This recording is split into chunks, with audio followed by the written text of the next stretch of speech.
Hello everyone, CST पर आपका स्वागत है। फ्रेंड्स, आज के सेशन में हम डिस्कस करने जा रहे हैं केवीएस पीजीटी कॉमर्स 2018 के पेपर का कॉमर्स का पार्ट।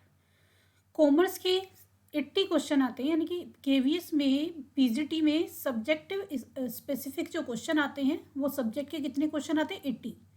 तो ये 2018 को पेपर को हम दो पार्ट में करेंगे। एक पार्ट में 40 क्वेश्चन डिस्कस करेंगे और नेक्स्ट पार्ट में रिमेनिंग 40 क्वेश्चन। और सिर्फ हम क्वेश्चन आंसर नहीं बताएंगे, पूरा उसको एनालाइज करके डिटेल एक्सप्लेनेशन के साथ स्टडी करेंगे। तो इसलिए मैंने इस पेपर को दो पार्ट में डिवाइड कर दिया है। अदरवाइज लेक्चर क्या हो जाएगा, बहुत ज़्यादा लेंथी हो जाएगा और एक साथ इतना सारा ग्रैब भी नहीं होता माइंड में, तो पूरा लेक्चर एक साथ वैसे भी नहीं देखा जा सकता। तो चलिए दोस्तों, स्टार्ट करते हैं आज का सेशन पसंद आए तो सेशन को लाइक कीजिए, अपने दोस्तों के साथ शेयर कीजिए। अभी तक आपने हमारा चैनल सब्सक्राइब ना किया हो तो चैनल को सब्सक्राइब कीजिए और नोटिफिकेशन के लिए बेल आइकन को प्रेस कीजिए। फ्रेंड्स, मैंने अपनी बेस्ट नॉलेज के साथ कोशिश की है सॉल्यूशन प्रोवाइड करने की। स्टिल आपको किसी आंसर के मेरे आंसर के ऊपर डाउट है कि इसका आंसर ये नहीं, हमारे अकॉर्डिंग ये होना चाहिए, तो आप वीडियो पे कमेंट करके बता सकते हैं। मैं उसको रिव्यू करके देन अपडेट कर दूंगी अगर मेरी एंड से कोई एरर हुआ होगा तो। अदरवाइज मैंने अपनी तरफ से पूरी कोशिश की है कि आपको एकदम एक्यूरेट आंसर प्रोवाइड किए जाए। चलिए स्टार्ट करते हैं। Question number 71। Treasury bill is an instrument of short term borrowing maturing in a period of less than 1 year. It is used by. देखिए, जो ट्रेजरी बिल है वो कौन यूज करता है? वो सेंट्रल बैंक यूज करता है। ट्रेजरी बिल कौन यूज करता है? सेंट्रल बैंक यूज करता है। ट्रेजरी बिल एक शॉर्ट टर्म इंस्ट्रूमेंट है जिसे गवर्नमेंट ऑफ इंडिया यानी कि सेंट्रल गवर्नमेंट के बिहाफ पे आरबीआई क्या करता है? इशू करता है। और इसके ड्यूरेशन क्या क्या होते हैं? एक शॉर्ट टर्म है, लेस देन 1 ईयर है, इसका हो सकता है 14 डेज का, ये 91 डेज का हो सकता है, 182 डेज का हो सकता है और 364 डेज का ये हो सकता है। इसको किस पे इशू किया जाता है? इसको डिस्काउंट पे इशू किया जाता है। कुछ इससे कनेक्टेड चीज़ें आपको पता होनी चाहिए। एक शॉर्ट टर्म है, दूसरा आरबीआई इशू करता है on the behalf of government of India और सेंट्रल गवर्नमेंट। इसका ड्यूरेशन 14, 91, 182 और 364 डेज होता है। डिस्काउंट पे इसको इशू किया जाता है। और इसकी अगर हम यील्ड की बात करें, कैलकुलेशन की, तो यील्ड का फॉर्मूला क्या होता है? इसकी अगर यील्ड निकालनी है तो वो होता है y is equal to 100 minus P upon P into 365 days upon D, और परसेंटेज के लिए क्या लगाते हैं? इंटू 100। पी क्या है यहाँ पे? डिस्काउंटेड प्राइस, यानी कि किस प्राइस पे। सपोज 1000 का था और 10% डिस्काउंट पे, तो पी क्या हो गया? 900। डी क्या है? डी है tenure of bill, duration of the bill, और परसेंटेज के लिए इंटू 100। क्लियर? तो इससे कुछ कनेक्टेड टर्म्स थे जो कि हमें पता होनी चाहिए। Now moving on the next question, question number 72। When computing the purchasing power gain or loss on a net monetary item, which of the following account is classified as non-monetary? अगर हम purchasing gain और loss निकाल रहे हैं, ध्यान रखना, purchasing gain और loss निकाल रहे हैं, तो इनमें से कौन से आइटम को क्या कंसीडर करेंगे? नॉन मॉनेटरी कंसीडर करेंगे। अलाउंसेस फॉर अनकंट्रोलेबल अकाउंट, ये तो मॉनेटरी है। एक्यूमुलेटेड डेप्रिसिएशन क्या है? Non monetary. Option number second is the right answer. Advances to unconsolidated subsidiaries, ये भी क्या है? मॉनेटरी है। Unamortise premium on bond payable, ये भी क्या है? मॉनेटरी है। तो नॉन मॉनेटरी क्या होगा? Accumulated depreciation of equipment. Now moving on the next question, question number 73। Which one is correct? Rent, lighting and supervision cost are common cost. देखिए, rent, lighting और सुपरविजन कॉमन कॉस्ट होती है क्योंकि ये specific cost centre पे charge नहीं होती। इसके लिए कैलकुलेशन की जाती है, असर्टेनमेंट कैलकुलेशन की जाती है कि किस तरह से इनको डिवाइड किया जाएगा। तो ये कॉमन कॉस्ट है, बिल्कुल सही बात है ये। Joint cost can be apportioned only by adopting a basis of apportionment. कह रहा है कैन नॉट। देखिए, जॉइंट कॉस्ट भी अपोर्शन की जाती है बेसिस ऑफ अपोर्शनमेंट के बेस पे, तो ये कैन नॉट कह रहा है, तो इसलिए क्या हो गई? रॉन्ग। कैन होना चाहिए, can be. Cost ascertainment does not involve allocation and apportionment of the expenditure to the cost centre. ये कह रहा है कोस्ट असर्टेनमेंट में डज नॉट इन्वॉल्व, देखिए जब कोस्ट कैलकुलेट करते हैं, असर्टेनमेंट करते हैं उसका, तो कोस्ट सेंटर पे एक्सपेंडिचर को अपोर्शन और एलोकेट किया जाता है। तो डज नॉट कह रहे हैं, इसलिए ये भी क्या हो गया, रॉन्ग हो गया। Production cost does not include the cost of the primary packing of the product. भाई प्रोडक्शन कॉस्ट में प्राइमरी पैकिंग क्यों नहीं आएगी, कह रहे does not include, production cost में प्राइमरी पैकिंग कंसिडर की जाती है, तो ये भी क्या हो गया, wrong. Moving on the next question number 74, which of the following is not an element of computer. इनमें से कौन सा कंप्यूटर का एलिमेंट नहीं है। Internet is not the element of computer. देखिए कंप्यूटर के 6 एलिमेंट होते हैं। First hardware, second software, third element होता है पीपल, फोर्थ एलिमेंट होता है प्रोसीजर, देन फिफ्थ एलिमेंट है डेटा और सिक्स्थ एलिमेंट है कनेक्टिविटी। क्लियर। तो कितने एलिमेंट है, 6 एलिमेंट है, hardware, software, people, procedure, data and connectivity. उसने डज नॉट पूछा था, तो डज नॉट क्या है, इंटरनेट। इंटरनेट नहीं होता, क्या होता है, कनेक्टिविटी होता है। कनेक्टिविटी किसी के थ्रू हो सकती है। Option number 1 is the right answer. Moving on the next question, question number 75, Rashmi has return goods worth ₹10,000 to Rajesh as she found them defective, which document is to be prepared by Rajesh for the same। देखिए रश्मि ने sales return किया है राजेश को, तो राजेश क्या बनाएगा, राजेश बनाएगा credit note. Option number 2 is the right answer. अगर सेल्स रिटर्न होती है तो जो सेलर है वो क्या बनाता है उस सेल्स रिटर्न के लिए, क्रेडिट नोट। लेकिन अगर अंडर वैल्यू हो गए गुड्स, यानी कि जो गुड्स उसने सेंड किए थे वो अंडर वैल्यू हो गए हैं, तो उसके लिए वो क्या बनाता है, डेबिट नोट। क्लियर। और परचेजर के कंसर्न में ये चीजें क्या हो जाती है, उल्टी हो जाती है। ठीक है। तो सेलर के कंसर्न में क्या बताया मैंने आपको, सेल्स रिटर्न में क्या बनाना है, क्रेडिट नोट। और अगर सेल्स जो है अंडर वैल्यू हो जाती तो सेलर क्या बनाता है, डेबिट नोट। और purchaser in the books of purchaser की बात करें तो यही सिचुएशन क्या हो जाएगी, रेसिप्रोकल हो जाएगी। Moving on the next question, question number 76, Which one is not the purpose objective of analysis of financial statement। इनमें से कौन सा analysis of financial statement का purpose नहीं है। To assess the current profitability and operation efficiency purpose है। To judge the ability of a firm to repay its debt, ये भी वही purpose है obviously।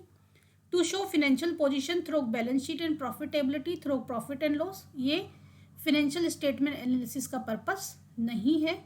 To identify the reason for change in the profitability और financial position के reason find out करना भी objective और पर्पस है।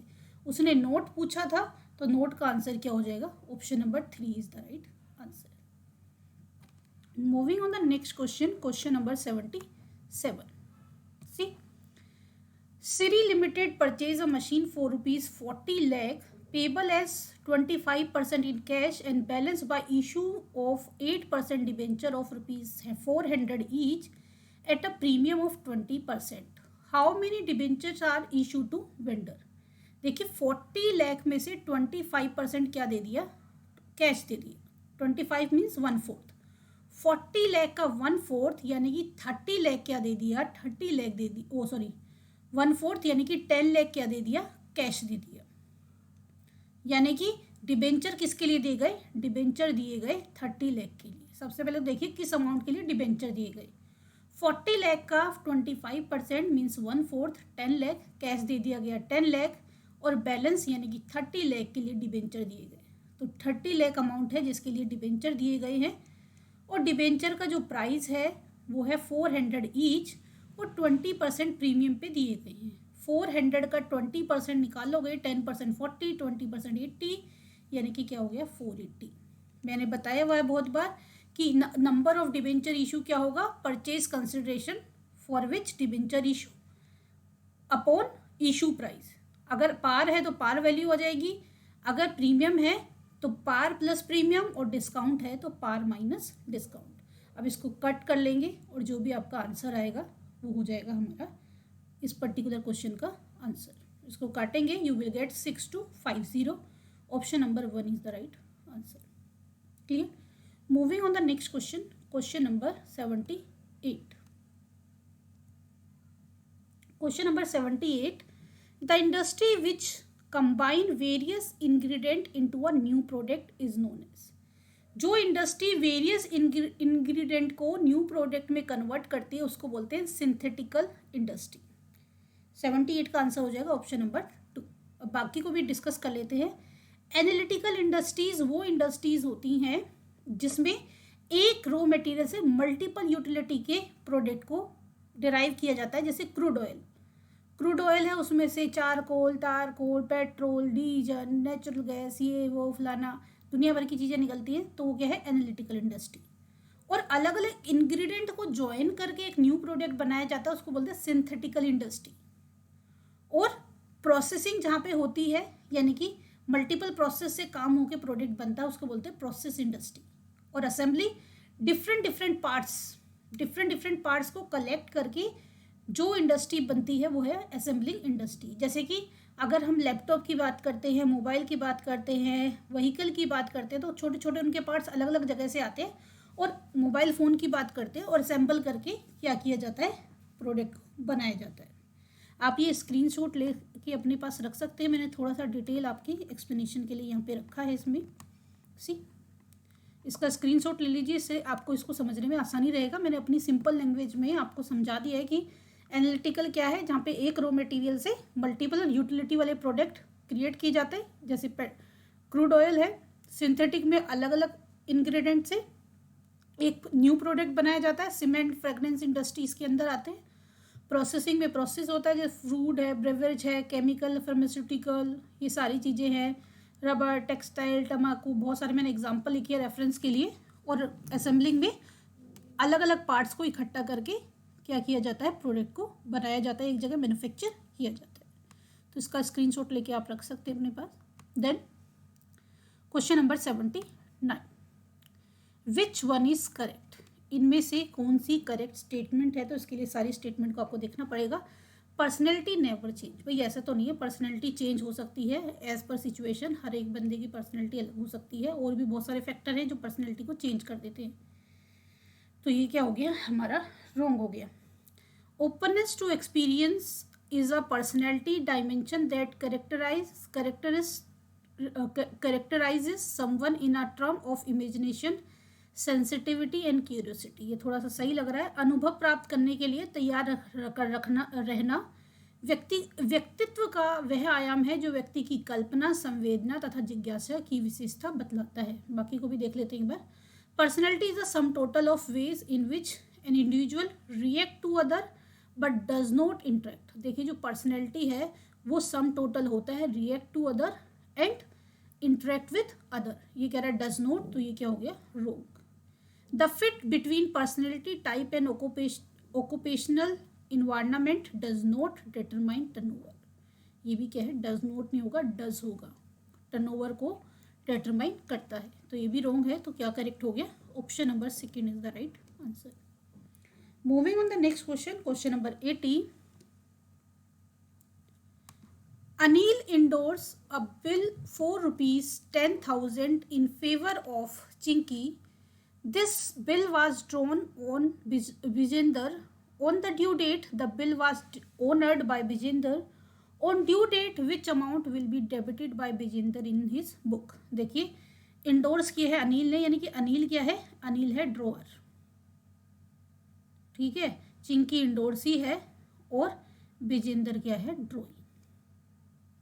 अब चारों की चारों कोई भी कंडीशन हो, चाहे ड्रॉअर टिल मैच्योरिटी बिल को अपने पास रखे, बिल को डिस्काउंटेड करा ले, बिल को कलेक्शन के लिए भेजे या बिल को इंडोर्स कर दे, चारों की चारों सिचुएशन में अगर बिल ऑनर्ड हुआ है तो सेम एंट्री रहती है। ड्रॉअर की बुक में क्या एंट्री होगी, bills payable account debit to cash और बैंक, जैसे भी पेमेंट हुई है उसको कोई फर्क नहीं पड़ता, चाहे टिल मैच्योरिटी है, चाहे इंडोर्स का केस है, चाहे बैंक सेंट फॉर कलेक्शन है, ठीक है।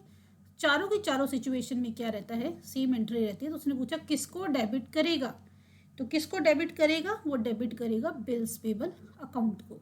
Option number second is the right answer. Moving on the next question, question number 81।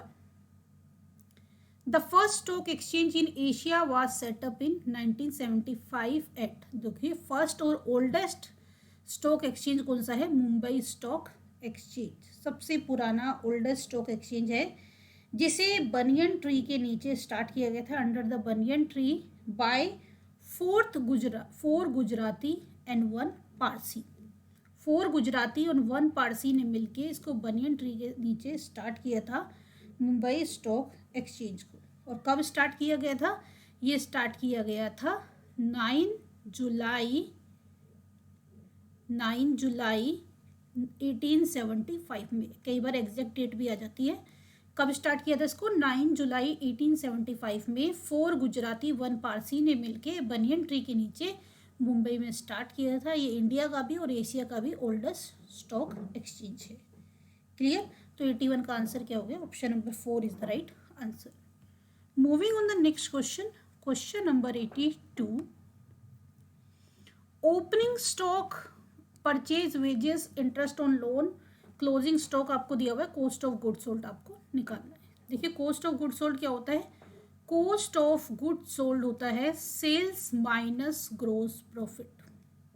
ठीक है, क्या होता है, सेल्स माइनस ग्रोस प्रॉफिट। अब यहाँ पे हम देखें, ना तो हमारे पास जीपी है ना सेल्स है, तो यहाँ पे अगर मैं इसको बात करूँ तो यहाँ पे कॉम्बिनेशन में sales plus GP minus GP कुछ इस तरह की सिचुएशन बन जाएगी। जीपी से जीपी कैंसिल हो जाएगा, तो यानी कि सिचुएशन में कोक्स क्या होगा, सेल्स ही आएगा। यानी कि सेल्स क्या हो जाएगा, opening stock plus purchase plus wages, interest and loan का इससे कोई लेना देना नहीं है, माइनस क्लोजिंग स्टॉक। यहाँ से सेल्स आएगी, opening stock plus purchase plus wages plus wages minus closing stock करोगे तो सेल्स आएगा। लेकिन जीपी नहीं है तो हमने एज्यूम किया यहाँ पे प्लस जीपी भी है, तो सेल्स प्लस जीपी, ये हो गया सेल्स की वैल्यू। और कोक्स निकालने के लिए माइनस जीपी करना था, जीपी से जीपी कैंसिल, यानी कि इस सिचुएशन में कोक्स ही क्या हो जाएगा, सेल्स। तो इस तरह की सिचुएशन में क्या समझे आप, कि इससे जो आंसर निकलेगा वही होगा कॉस्ट ऑफ गुड सोल्ड। ठीक है, तो क्या आ गया, इसको टोटलिंग कर लेते हैं कि हमारा क्या आंसर आ जाएगा। 85 है, 3,07,000 है, 48 है, इन तीनों को प्लस करोगे, इसमें से 90,000 हम लोग क्या करेंगे, माइनस करेंगे। डायरेक्ट मारते हैं, 90,000 में से 85 गया -5 में से ये -5 गया, हो गया 43, तो ये बन गया आपका 3,50,000। ऑलरेडी हमने करना है जितना हो सके, टाइम सेव करना है अपना। Option number 4 is the right answer. Moving on the next question, question number 88। Dividend is usually paid on, dividend किस पे किया जाता है, पेड अप कैपिटल पे। भाई जो शेयर होल्डर ने अमाउंट पे की उस पर उसको क्या मिलेगा, डिविडेंड मिलेगा। क्लियर। इशू एक होता है ऑथोराइज कैपिटल, जिससे कि कंपनी रजिस्टर्ड होती है। सपोज एक कंपनी 100 करोड़ से रजिस्टर हुई तो वो हो गई उसकी ऑथोराइज कैपिटल, उसमें से उसने 60 करोड़ इशू कर दी, वो हो गई उसकी इशूड कैपिटल। अब इसमें से मान लो एक शेयर 100 का है और ईच शेयर पे 80 रुपीज़ मांगे हैं, और उसकी अप्रोक्स वैल्यू अगर आप निकालोगे तो ये 6 करोड़ इंटू 8, ये हो गया 48 करोड़ इसकी कोल्ड अप कैपिटल। ठीक है, शायद गलत ना हो कैलकुलेशन, 60 का मतलब इसको करा 60 करोड़ 2 करोगे, नहीं कुछ गड़बड़ कर दिया मैंने, शायद 20 कम हो रहा है सिर्फ, तो 60 करोड़ का 10% होगा 60 नहीं 48 ही होगा। बाकी मतलब समझिए भावनाओं को, कैलकुलेशन यहाँ पे मैटर नहीं करती, बस ये चीज़ ध्यान रखिए। ऑथोराइज कैपिटल जिससे रजिस्टर्ड होगी, इशूड जो कि इशू की है कंपनी ने, कोल्ड अप जो कि मांगी है, और पेड अप है जो दी है। यानी कि इसमें से कुछ हो सकता है, कोई डिफॉल्टर हो गए हो, किसी ने पेमेंट ना की हो, सपोज 40 करोड़ आया है तो वो क्या हो गया आपका पेड अप कैपिटल। तो डिविडेंड किस पे दिया जाएगा, पेड अप कैपिटल पे। Question number 84। Groups of instruction that direct computer is known as, group of instruction that direct computer is called program, और उसको बोलेंगे software program. Option number 4 is the right answer. Moving on the next question, question number 85. There are some query types that are required for generating the accounting report. Which of the following is not a query type? देखिए इसमें मैं sure नहीं हूँ, तो इसका answer मैं अभी hold पे रख रही हूँ. इसका मेरे को आंसर श्योर नहीं है, तो गलत बताने से अच्छा अगर आप में से किसी को पता है तो आप वीडियो पे कमेंट करके इसका आंसर बताइए. मैं इसके लिए श्योर नहीं हूँ, तो आपके माइंड में डाउट क्रिएट नहीं करती. मैं अभी फर्दर अपनी रिसर्च करूँगी, then I will tell you the answer. Video पे कमेंट करके मैं आपको बता दूँगी. Moving on the next question, question number 86. Dinesh Software Limited forfeited 200 shares of rupees 100 each, 60 called up, issued at par, Karina on which she had paid 20 per share. उसने paid किया है 20 per share. Out of these 150 share were reissued to Rajni for rupees 45 per share, 60 paid up. Amount to be transferred to capital reserve. अब देखिए अगर हम बात करें amount receive की तो 150 शेयर पे अगर, क्योंकि री इशू के शेयर का ही कैपिटल रिजर्व में जाता है, जितने शेयर री इशू होते हैं उन्हीं का एडजस्ट करके रिमेनिंग अमाउंट कहाँ आता है, कैपिटल रिजर्व में. तो सिर्फ मैं री इशू का अमाउंट निकाल रही हूँ. री इशू शेयर है 150, उस पर प्रीवियसली 20 रुपीज़ मिले थे, यानी कि 3000 फॉर फीचर अकाउंट में अमाउंट है. फॉर फीचर अकाउंट में कितनी अमाउंट है, 3000. री इशू में कितना यूज हुआ भाई, बैंक अकाउंट डेबिट 45 इंटू 150. फिर जो बैलेंस है उसको कहाँ से चार्ज करेंगे, फॉर फीचर अकाउंट से, to share capital. Share capital में क्या जाता है, paid up value. Paid up value क्या होगी, 150 इंटू 60. 15 6 जा 90, ये हो गया 9000. और यहाँ पे बैंक अकाउंट में 150 इंटू 45, 150 इंटू 45 हो जाएगा 6750. ठीक है, 15 पंजे 75, ये जीरो आ गया, 15 चौके 60 और ये 15 4 60 और 7 67, 6750 और ये 9000. तो बैलेंस कितना हो गया, 2250. ठीक है, अब देख लीजिए कितना बैलेंस बच जाएगा. अब हमें बैलेंस देखना है, तो सी कितना बैलेंस बचा, 3150 शेयर का फॉर फीचर अकाउंट में वैल्यू थी और 2250 यूज़ कर लिया, तो बैलेंस कितना बचा, 1. यानी कि option number 1 is the right answer. 750 बच गया. Clear. Moving on the next question, question number 87.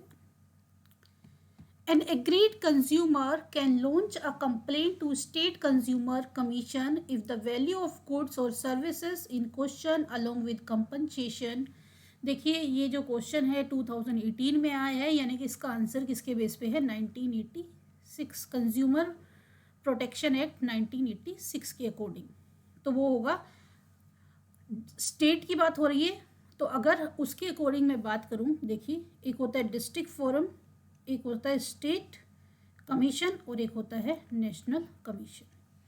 पहले जो था वो था कंज्यूमर प्रोटेक्शन एक्ट 1986, अभी क्या है, consumer protection act 2019. District form में पहले वैल्यू थी less than 20 lakh, district form में जाता था. 20 लाख से लेके 1 करोड़ स्टेट फॉर्म में जाता था, और मोर देन 1 करोड़ कहाँ जाता था, नेशनल कमीशन में. 2019 में सिनेरियो चेंज हो गया है, इसमें एक अलग सिचुएशन है. लेस देन 1 करोड़ कहाँ जाएगा, डिस्ट्रिक्ट फॉर्म में, और 1 करोड़ से लेके 10 करोड़ तक कहाँ जाता है, स्टेट में, और मोर देन 10 करोड़ कहाँ जाएगा, नेशनल में. तो अगर 1986 के हिसाब से क्वेश्चन देखें तो 20 लाख और 1 करोड़, ये ऑप्शन 4 होगा. और अपडेट भी कर लीजिए इसे, अगर इसे अपडेटेड देखें तो क्या होगा, 1 crore to 10 crore. Clear. Comparative मैंने बता दिया. डिस्ट्रिक्ट में पहले 20 लेस देन 20 लाख था, कंज्यूमर प्रोटेक्शन एक्ट 1986 के अकॉर्डिंग, 2000 के अकॉर्डिंग लेस देन 1. तो ये दोनों ध्यान रखना, क्योंकि अभी जो रिसेंटली भी पेपर हो रहे हैं उसमें काफ़ी पेपर्स में 1986 भी पूछा है, तो कंपैरेटिवली आपको ध्यान रखने की ज़रूरत है. 20 lakh to 1 crore state commission और more than 1 crore national commission as per consumer protection act 1986। 2019 के अकॉर्डिंग लेस देन 1 और 1 से 10 करोड़ और ग्रेटर देन 10 करोड़। ठीक है, क्लियर है ये चीज अच्छे से? Okay, moving on the next question, question number 88, which one is true? इसमें से कौन सी स्टेटमेंट क्या है, ट्रू है? तो ट्रू की बात करते हैं। Accounting is a social science, सही बात है भाई, पहली ही ट्रू लग रही है मुझे तो, पर बाकी को भी जज करना पड़ेगा। Economic life of an enterprise is artificially split into periodic interval in according with going concern assumption, भी गलत है। जो इकोनॉमिक लाइफ है कंपनी की वो डिफरेंट पीरियड्स में किसकी वजह से होती है? अकाउंटिंग पीरियड कंसेप्ट की वजह से, accounting period concept. The asset are classified as current asset and fixed asset in accordance with the accounting period assumption. Again, accounting period की वजह से नहीं होती है, किसकी वजह से होती है? रिलाइजेबिलिटी। जिनकी वैल्यू नियर फ्यूचर में रिलाइज हो जाती है, कमिंग शॉर्ट पीरियड में रिलाइज हो जाती है, वो करंट में आती है, और जिनकी लॉन्ग टर्म में रिलाइज होती है वो क्या होती है? Fix asset. तो यहाँ पे रिलाइजेबल, और यहाँ पे क्या होगा? अकाउंटिंग और period assumption. And the fourth one, revenue is generated recognized at a point of sale in accordance with the matching principle. देखिए मैचिंग प्रिंसिपल से करंट ईयर का रेवेन्यू करंट ईयर की एक्सपेंसेस से मैच किया जाता है। Revenue recognition की अगर बात आती है तो वो होता है अक्रूवल कंसेप्ट, कैश और accrual which ever is earlier. तो अक्रूवल कंसेप्ट की वजह से पॉइंट ऑफ सेल के टाइम पे रेवेन्यू रिकॉग्नाइज किया जाता है। ठीक है, तो यहाँ पे option number 1 is the right answer. Moving on the next question, question number 89. A machine was purchased on April 1, 2017 for rupees 10 lakh, and on October 1, 2017 a new machinery was added for 4 lakh. Calculate the balance of machine account as on 31st March 2018 if the depreciation is charged 20% per annum on diminishing balance method. सी एक ही साल का है तो कोई मुश्किल नहीं है। दो मशीनरी, एक मशीनरी 1 है, एक मशीनरी 2 है। मशीनरी 1 1 अप्रैल 2001 को खरीदी और बैलेंस बताना है 31 मार्च 2018 को। सी एक साल का डेप्रिसिएशन लग जाएगा। 10 लाख की मशीनरी है, 10 लाख का 20% क्या हो गया? 10% हो गया 1 लाख और 20% हो गया 2 लाख। ये हो गई 8 lakh value as on 31/3/2018।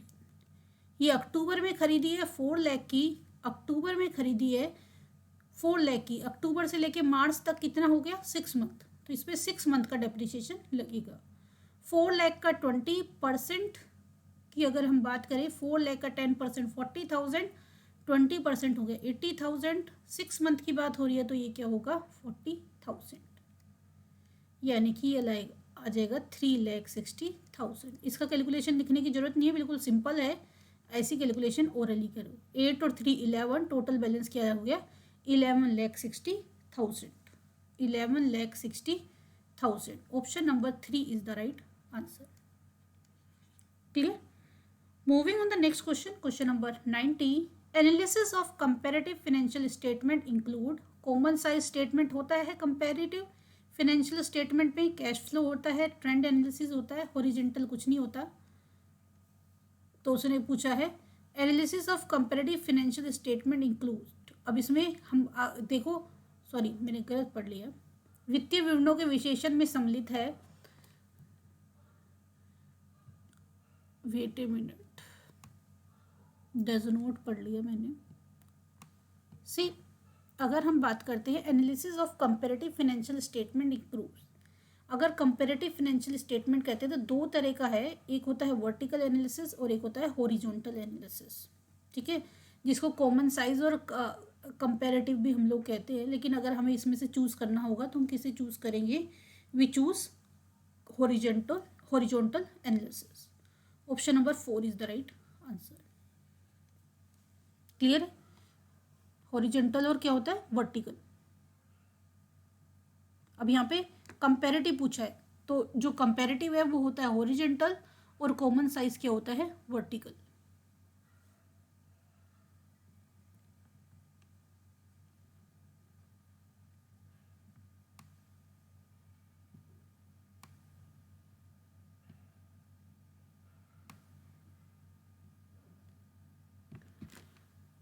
Which one is characteristics of a transformational leader, इनमें से कौन सा ट्रांसफॉर्मेशनल लीडर का करेक्टर है।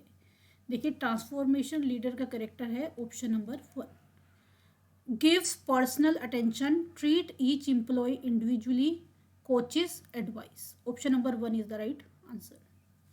Moving on the next question, question number 92।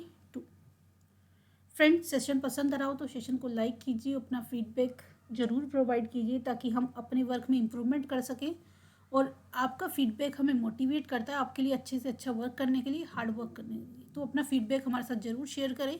कुछ आपके पास सजेशन है तो वो भी आप फीडबैक पे दे सकते हैं। किसी क्वेश्चन में आपको डाउट है, किसी आंसर में जो मैंने बताया है, तो उस पर भी कमेंट कर दीजिए। मैं उसको रिव्यू करके एक बार फर्दर सर्च करके आपको अपडेटेड आंसर प्रोवाइड कर दूंगी वीडियो के कमेंट में। Which one is not the rule of public sector, इनमें से कौन सा पब्लिक सेक्टर का रोल नहीं है। Which of the following is not a role of public sector. Development of infrastructure है, development of profit earning capacity नहीं होता, check over concentration of economic power होता है, expanding export of the country ये भी होता है। तो नोट पूछा है तो क्या हो जाएगा, option number 2 is the right answer. Moving on the next question, question number 93, which one is true, यहाँ से भी आपको हमें ट्रू स्टेटमेंट फाइंड आउट करनी है। Management does not satisfy all the requirement of a profession, management जो है profession की सारी रिक्वायरमेंट को सेटिस्फाई नहीं करती, सही बात है ये बिल्कुल। Management is consider a 2 tyre activity, ये 2 टायर एक्टिविटी नहीं होती मैनेजमेंट। प्लानिंग जो है उसके लिए एक अरेंजमेंट कर सकती है लेकिन वो प्रिवेंट नहीं कर सकती। प्लानिंग से आप प्रॉब्लम्स को रोक नहीं सकते हो, उनके लिए सोल्यूशन फाइंड आउट करने की कोशिश कर सकते हो, अवॉइड करने की कोशिश कर सकते हो।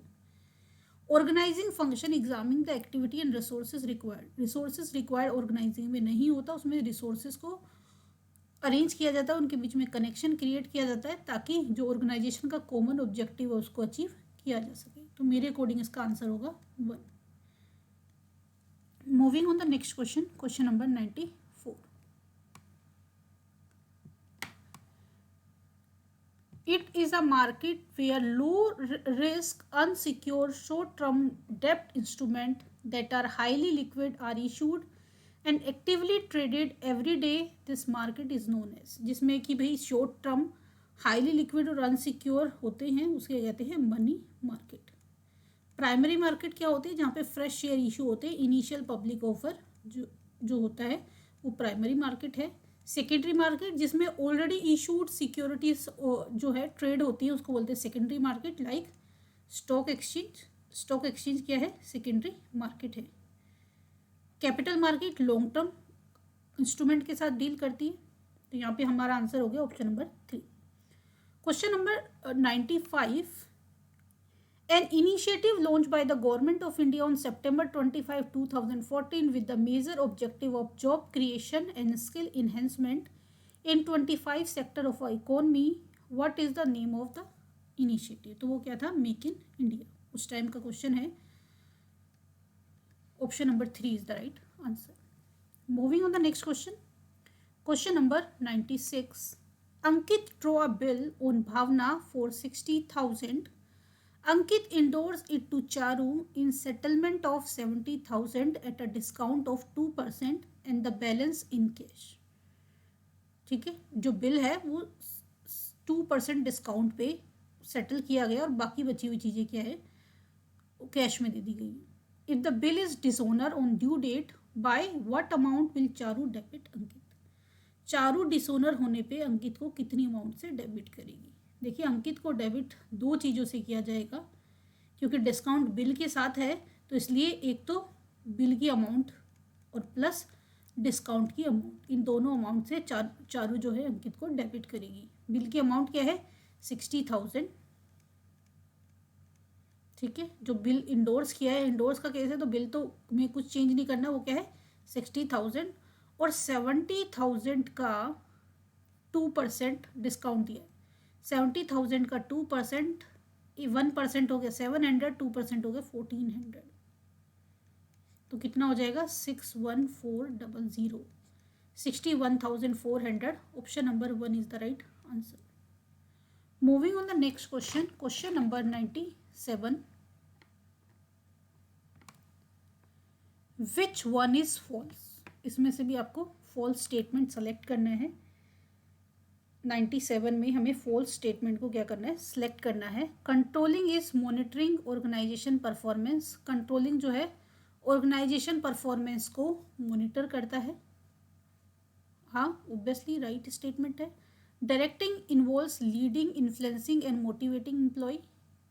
Organizing does not consider allocating resources to carry out a specific plan. Staffing is finding the right people for the right job. ये भी करेक्ट है। अब आपको फॉल्स निकालना है स्टेटमेंट। तो कंट्रोलिंग में हम मॉनिटर करते हैं ऑर्गेनाइजेशन परफॉर्मेंस को, ऑब्वियसली फिर देखते हैं स्टैंडर्ड और एक्चुअल में क्या डिफरेंस है, ये बिल्कुल करेक्ट है। Directing involve leading, influencing and motivation, direct करना उनको। और organizing does not consider, does not कह रहा है, तो यही आंसर हो जाना चाहिए false. Option number 3 is the right answer. बाकी तो बिल्कुल करेक्ट लग रहे हैं तीनों, मुझे इसी में डाउट लग रहा है क्योंकि डज नॉट इसमें मेंशन है। Moving on the next question, question number 98, which of the following quality certification is use for electric goods. Electric goods के लिए क्या यूज होता है, ISI mark. Egg mark use होता है कल्चरल एग्रीकल्चरल प्रोडक्ट के लिए। एग्रीकल्चर के जो प्रोडक्ट होते हैं उनके लिए एग मार्क। जो ऑर्नामेंट्स होते हैं गोल्ड, प्लेटिनम, सिल्वर, ज्वेलरी के ऊपर हॉल मार्क। और FPO यूज होता है food beverage, fruit jam, squashes, pickle, dehydrate fruit से एक्सट्रैक्ट करी हुई जो चीज़ें हैं उनके लिए क्या यूज होता है, FPO। Moving on the next question, question number 99. During the year 2017-18, net profit of the company आपको गिवन है आफ्टर इनकॉर्पोरेशन द फॉलोइंग। ये सारी चीज़ें कंसीडर करने के बाद नेट प्रॉफिट गिवन है 7 लाख। आपको ये कुछ आइटम दिए और आपसे क्वेश्चन पूछा है operating activities, cash flow from operating activity. तो cash flow from operating activity जब निकालते हैं तो नेट प्रॉफिट में प्लस नॉन ऑपरेटिंग एक्सपेंसेस, यानी कि ऐसी एक्सपेंसेस जिससे कंपनी के ऑपरेशन से कोई रिलेशन नहीं है उनको ऐड कर देते हैं, माइनस नॉन ऑपरेटिंग इनकम। ऐसी इनकम जो कि कंपनी के ऑपरेशन से जनरेट नहीं हुई है, अदर सोर्सेज से जनरेट हुई है, उनको क्या कर देते हैं, माइनस। तो प्रॉफिट गिवन है ये प्लस होगा। गेन यानी कि इनकम है इन्वेस्टमेंट की सेल से, इसे क्या करेंगे, minus. Premium on redemption of preference share, ये एक्सपेंसेस नॉन ऑपरेटिंग है, प्लस। डेप्रिसिएशन, आपका जो डेप्रिसिएशन है उसका रिलेशन भी ऑपरेशन की एक्टिविटी से नहीं है, plus.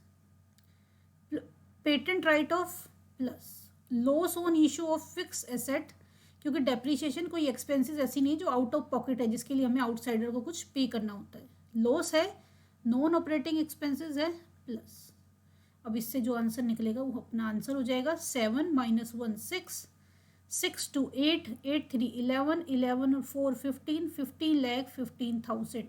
Option number 2 is the right answer. Clear. Moving on the next question, question number 100। Voucher prepare for the transaction with multiple debit and multiple credit. देखिए, अगर मल्टीपल डेबिट है और multiple credit है तो उसको बोलते हैं कॉम्प्लेक्स वाउचर। अगर एक डेबिट और एक क्रेडिट है तो उसको बोलते हैं सिंपल वाउचर। एक डेबिट और एक ही क्या है, क्रेडिट, उसको बोलते हैं सिंपल वाउचर। कंपाउंड वाउचर किसे कहते हैं, मल्टीपल डेबिट और 1 क्रेडिट, या फिर 1 क्रेडिट और multiple debit. M for multiple, short में लिख रही हूँ मैं। मल्टीपल डेबिट और एक क्रेडिट है, या फिर एक क्रेडिट और मल्टीपल डेबिट है तो उसे बोलते हैं compound voucher. Multiple debit multiple credit है तो उसे बोलते हैं कॉम्प्लेक्स वाउचर। सिंपल वाउचर एक डेबिट और एक क्रेडिट। डेबिट क्रेडिट वाउचर हम पहले डिस्कस कर चुके हैं, पीछे क्वेश्चन आया था। Moving on, question number 101। The reserve bank of India was establish in. Reserve bank of India कब एस्टेब्लिश हुआ था? Reserve bank of India establish हुआ था 1935 में, ठीक है। और इसकी जो एग्जैक्ट डेट थी वो थी 1 अप्रैल 1935। और ये नेशनलाइज कब हुआ था? जो आरबीआई है, आरबीआई नेशनलाइज हुआ था 1 जनवरी 1949 में। एस्टेब्लिश हुआ था 1935 में और नेशनलाइज कब हुआ था? 1 जनवरी 1949। Question number 102। Any amount of fund which one is correct? Any amount of fund can be generated through trade credit. Trade credit से कितनी भी अमाउंट जनरेट की जा सकती है फंड की। रॉन्ग स्टेटमेंट, क्योंकि ये सप्लायर और क्रेडिटर की कैपेसिटी के ऊपर डिपेंड करेगा। Factory does not create any charge on the asset of the firm. अगर हम फैक्टरिंग की बात करते हैं तो उससे फर्म के एसेट पे किसी टाइप का कोई चार्ज क्रिएट नहीं होता। Right statement. Rate of interest offered on public deposit are usually higher than, lower नहीं होती। पब्लिक डिपॉजिट की जो रेट होती है वो बैंक डिपॉजिट से क्या होती है? हायर होती है। कन्वर्टेबल डिबेंचर को एक्सपायरी डेट से पहले कन्वर्ट किया जा सकता है। कह रहे convertible debenture can be converted before the expiry of specific time period. ये भी क्या है? रॉन्ग है।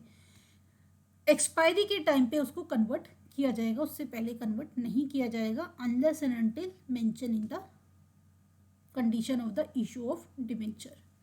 तो यहाँ पे हम बात कर रहे हैं, ये भी रॉन्ग है क्योंकि यहाँ पे हायर होना चाहिए था, ये भी रॉन्ग है। और उसने करेक्ट पूछा है तो option number second is the right answer. Moving on the next question, question number 103। Cash collected from debtors would be deemed as. देखिए कैश कलेक्ट हो रहा है तो कैश आ रहा है और डेटर कम हो रहे हैं, तो इससे कोई फ्लो नहीं होगा, no flow of fund. Option number 4, cash plus हो जाएगा और डेटर क्या हो जाएंगे? माइनस। दोनों ही करंट एसेट चेंज हो रही है। Moving on the next question, question number 104। Which one is human cause for business risk. इनमें से कौन सा ह्यूमन कोज है? पॉलिटिकल डिस्टर्बेंस क्या है? पॉलिटिकल कोज है। Uncertainty related to collection of dues from customer, economic cause है।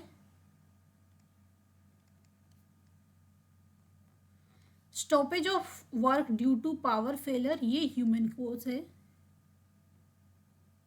Human cause है। और हैवी रेन क्या है? Natural cause. तो हमसे क्या पूछा था? Human cause. तो ऑप्शन क्या हो गया? Option number 3 is the right answer. Moving on the next question, question number 105। Which one of the following is not correct. आपको बताना इनमें से कौन सही नहीं है। Partnership is the relation between partners who have agreed to share the profit of the business. देखिए profit नहीं शेयर करते, लॉस भी शेयर करते हैं। तो ये मुझे फिलहाल तो करेक्ट लग रही, इनकरेक्ट लग रही है। बाकी आगे देखती हूँ। The partner bear the risk involve in running the business, true. The partners firm is not legally required to publish its account. Partnership firm को अपने अकाउंट लीगली रिक्वायर्ड नहीं है पब्लिश करना, true. According to section 164 of the Companies Act 2013, maximum number of partner in a partnership firm can be 100। ये correct है। Miscellaneous company rule 2014 के according, क्योंकि इसमें कंपनीज एक्ट में मैक्सिमम 100 बताया था और गवर्नमेंट को राइट दिया गया था, तो गवर्नमेंट ने जो 2014 के कंपनी के मिसलेनियस रूल्स निकाले थे उसमें मैक्सिमम नंबर ऑफ पार्टनर क्या कर दिए थे? 50। तो एज पर कंपनीज एक्ट पूछे 2013 तो मैक्सिमम नंबर ऑफ पार्टनर क्या है? 100। और मिसलेनियस कंपनीज रूल पूछे तो 50। और बॉय डिफॉल्ट भी क्या होना चाहिए? 50, क्योंकि लेटेस्ट क्या है? 2014 वाला डेटा। तो ये सब करेक्ट है। हमसे नोट करेक्ट पूछी थी, नोट करेक्ट कौन सी? Option number 1 is the right answer. Moving on the next question, question number 106, which one is correct? इनमें से कौन सी करेक्ट है? Trade credit is a cost free source of fund. Trade credit कोई cost free source नहीं है, इसमें discount भी दिया जाता है सेल इंक्रीज करने के लिए, तो वो भी एक कॉस्ट होती है और भी बहुत सारी चीज़ें होती हैं, यानी कि कैश के कंपैरिजन में ट्रेड क्रेडिट की कॉस्ट होती है, तो ये करेक्ट नहीं है। Trade credit involve implicit cost. Trade credit की कोई एक्सप्लिसिट कॉस्ट नहीं होती, लेकिन इसकी इम्प्लिसिट कॉस्ट होती है। इम्प्लिसिट मतलब कॉस्ट ऑफ सेल फोन रिसोर्सेज होता है इसका मीनिंग। देखिए, अब जब क्रेडिट आप दे रहे हो तो आप अपने कैश को सेक्रीफाइस कर रहे हो, जो चीज़ आपके पास कैश आनी थी वो अब क्या हो गई है, ट्रेड क्रेडिट में कन्वर्ट हो गई है। विद द इंक्रीज और उसके बाद अगर हम बात करें ट्रेड क्रेडिट में, तो ऑब्वियसली किसी तरह का कोई हमें पेमेंट तो एक्स्ट्रा नहीं करना पड़ा है, लेकिन फिर भी हिडन कॉस्ट है, तो उसको क्या बोलेंगे, इम्प्लिसिट कॉस्ट। तो यही क्या हो गया, करेक्ट हो गया। With the increase in the firms purchase trade credit decreases. Purchase increase होने से ट्रेड क्रेडिट क्या होंगे, इंक्रीज होंगे। और डेफर्ड इनकम इंक्रीज होने से, यानी कि अनअर्न इनकम इंक्रीज होने से क्या होगा, लिक्विडिटी इंक्रीज हो गई। यहाँ पे कह रहा है रिड्यूस, तो ये सारे क्या है, रोंग है। करेक्ट क्या है, option number second is the right answer. Moving on the next question, question number 107, which one of the following statement is not appropriate for provision? Provision जो है वो प्रिंसिपल ऑफ कंजर्वेटिज्म के लिए बनाए जाते हैं, सही बात है, क्योंकि एक्सपेक्टेड लॉसेस और एक्सपेंसेस के लिए पहले से अरेंजमेंट होनी चाहिए, उसी के लिए प्रोविजन बनाए जा रहे हैं कंजर्वेटिज्म प्रिंसिपल के अकॉर्डिंग। ये चार्ज अगेंस्ट प्रॉफिट है, प्रॉफिट में से क्रिएट किए जाते हैं। प्रोविजन जो है नॉन लाइबिलिटीज के लिए क्रिएट की जाते हैं, ये भी करेक्ट है। प्रोविजन जो है बिजनेस की पोजीशन को स्ट्रेंथ करते हैं, फाइनेंशियल पोजीशन को, ये रॉन्ग है। ऑप्शन नंबर 4, क्योंकि नॉट करेक्ट पूछा है तो आंसर क्या हो जाएगा, option number 4 is the right answer. Fund flow statement is a study of. Fund flow statement में प्रॉफिटेबिलिटी स्टडी नहीं करते, चेंज इन इन्वेस्टमेंट नहीं करते, कैश पोजीशन नहीं करते, क्या करते हैं, change in working capital. Option number 3 is the right answer. Moving on the next session, और moving on the next question, question number 109, profit after tax for the year ending 31st March 2018 amounting to rupees 5,40,000, which shows an increase of 50% over the profit after the tax for previous year। ये जो profit है 2018 का, ये previous year के comparison में 50% ज़्यादा है। ध्यान से देखिए, which shows an increase of 50% over the profit after the tax for the previous year। the profit after tax for the previous year कितना था, इसका मतलब 50% इंक्रीमेंट होने के बाद इतना हो गया। सी, हमने एज्यूम किया कि भाई जो पहले प्रॉफिट था वो 100 था, पहले जो प्रॉफिट था वो 100 था, और इंक्रीज होने के बाद 50% इतना हो गया। प्रीवियस प्रॉफिट 100 था, 50% इंक्रीमेंट हो गया, यानी कि करंट प्रॉफिट की वैल्यू क्या होगी, 150, और 150 हमारे पास रुपीज़ में कितना give, 5,40,000। I am repeating, previous year का प्रॉफिट 100 था, 50% उसमें इंक्रीमेंट हुआ, यानी कि करंट ईयर का प्रॉफिट क्या है, 150। 150 की वैल्यू है 5,40,000। प्रीवियस की पूछिए, यानी कि 100 की वैल्यू क्या होगी। 0 से 0 कैंसिल, 15 3 जा 45, 9 1 2 3 4 1 2 3 4, ये हो गया, और एक और आ जाएगा, तो ये हो जाएगा 3,60,000। कहीं से मैंने कुछ एक जीरो एक्स्ट्रा लगा दिया क्या, 5,40,000 ये था, एक जीरो से एक जीरो गया, एक जीरो एक्स्ट्रा लगा दिया, 90 हुआ, ये होगा ये 36,000 into 10, 3,60,000। 3,60,000, option number 3 is the right answer. Clear है। प्रीवियस ईयर को मैंने 100 एज्यूम किया, 50 इंक्रीमेंट हुआ, यानी कि करंट की वैल्यू 150 है, 150 करंट की वैल्यू है, और रुपीज़ में मेरे पास करंट की वैल्यू है 5,40,000। अब प्रीवियस निकालनी है, यानी कि मुझे 100 की वैल्यू निकालनी है। 150 की वैल्यू ये है, तो 100 की वैल्यू क्या होगी, इंटू 100, क्योंकि 150 से डिवाइड करके 1 की वैल्यू आ गई, 100 की वैल्यू क्या आ गई, 3,60,000, यानी कि प्रीवियस प्रॉफिट क्या आ गया, 3,60,000। Clear. Moving on the next question, question number 110 और आज का लास्ट क्वेश्चन 40 क्वेश्चन है ये, 40th क्वेश्चन हमारा। Which of the following is not a mode of liquidation of a company. इनमें से कौन सा लिक्विडेशन का मोड नहीं है। Compulsory wind up by the court है, voluntary wind up by the member है, wind up under the supervision of court है, डायरेक्टर वाइंड अप नहीं है। जो मेंबर हैं और क्रेडिटर हैं अगर वो वाइंड अप कराना चाहते हैं तो board of director resolution pass करके कंपनी को वाइंड अप कर सकते हैं, लेकिन wind up by the director directly नहीं होता है। Option number 4 is the right answer. थोड़ा सा कंफ्यूजिंग क्वेश्चन था क्योंकि पढ़ने में ऐसा लगता है जैसे चारों के चारों ही हैं, लेकिन board of director resolution pass करते हैं जबकि मेंबर्स और क्रेडिटर्स जो हैं कंपनी को वाइंड अप करना चाहते हैं। तो दोस्तों ये थे 40 क्वेश्चन KVS 2018 के पेपर के। सेशन पसंद आया हो तो सेशन को लाइक कीजिए, अपने दोस्तों के साथ शेयर कीजिए, और आपका हमारी वीडियो के लिए क्या फीडबैक है वो भी कमेंट करके बताइए। आपका फीडबैक हमें मोटिवेट करता है। कोई सजेशन है तो वो भी बताइए ताकि हम उसको कंसीडर करके वीडियो को आपके लिए और अच्छे से अच्छा बना पाएँ। तो चलिए दोस्तों, मिलते हैं नेक्स्ट सेशन में। तब तक के लिए बाय बाय, टेक केयर।